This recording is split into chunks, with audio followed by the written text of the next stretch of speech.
G. Patnubay at gabay ng magulang ay kailangan sa mga batang manonood. Heto na ang kwento ng walang hanggang pagmamahalan sa ikaw lang ang mamahalin. Hatid ng Sunsilk with Nano Complex. New Ariel Stain Lift with Deep Clean Technology. Nescafe Classic at Dynamite.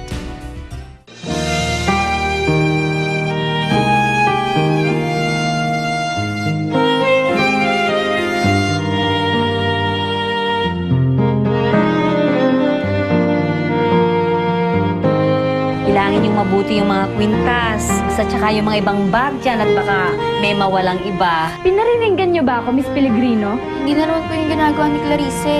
Baka naman meron kang ibang gusto. I just want my daughter back, Amara. Di ba, sir? Basta huwag kayong mawawala ng pag-asa. Darating ang araw, mahanap niyo rin yung anak niyo. Gawin ko kaya ng paraan para mapalayas yung Catherine na yan dito.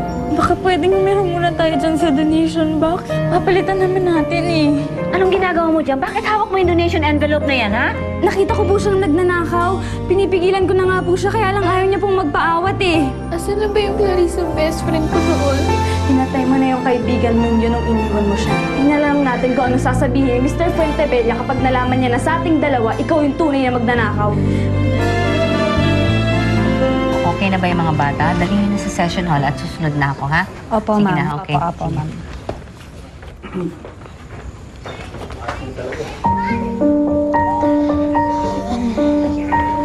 Miss Pellegrino, Oh, bakit may bitbit ka? Lalayas ka? nakakahiya na po kasi. Pag pinaabot niyo po kay sir, nangako po ako sa kanya na hindi ako gagawa ng gulo tapos ganito pa po yung nangyari. Pwede mabuting at lumayas ka na lamang. Pero kung hindi naman po kayo magsusumbong, Anong hindi magsusumbong? At pagkatapos ano? Ano namang kalokohan ang gagawin mo?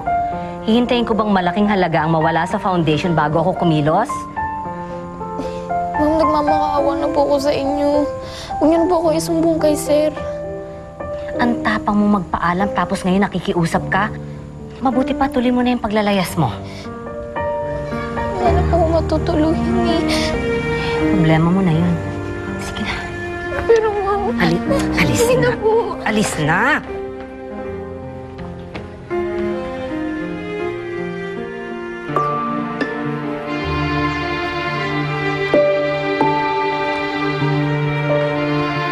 Clarissa, anong sinabi mo na nanakaw si Catherine? Imposible magawa niya yun. Sorry ka na lang. Ginawa niyan eh. Saan naman siya pupunta ngayon?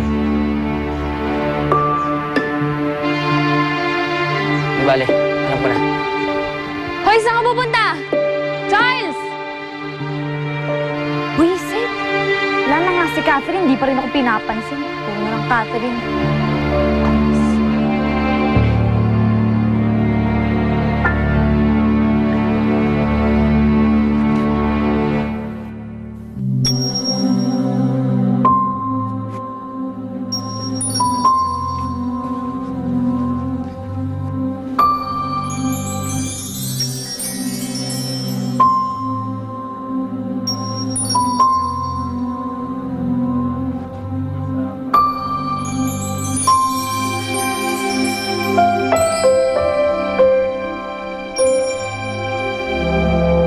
Hello, Badong. Nandito lang pala yung alaga mo si Clarissa. Ha? Si Clarissa? Saan? Hintayin mo, ibibigay ko sa'yo yung address niya. Teka. Teka. Oh, sige, akin ang address.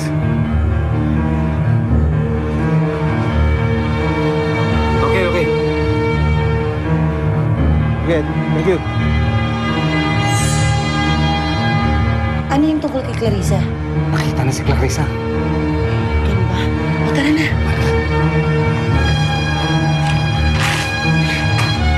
Bilis.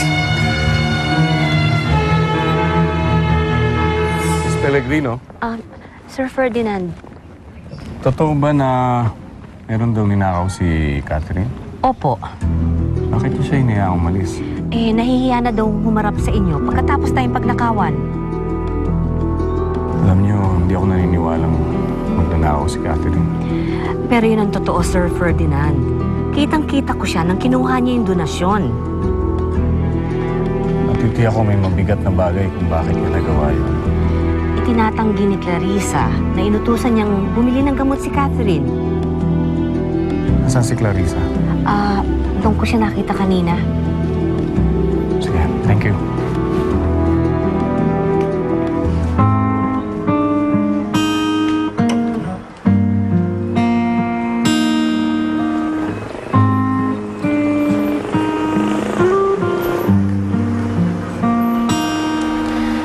Saan naman ako pupunta?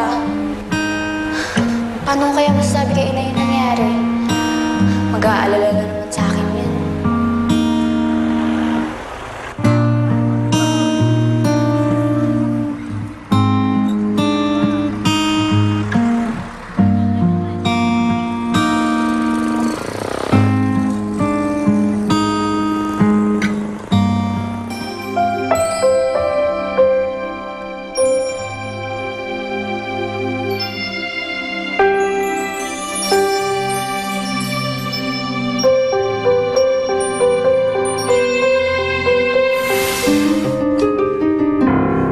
Wow, bagay sa'yo!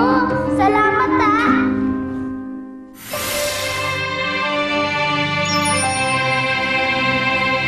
Kung nandito lang sana kayo ni Nay Lilian, Nailin.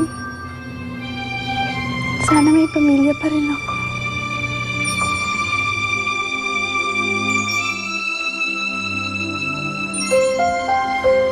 Clarissa?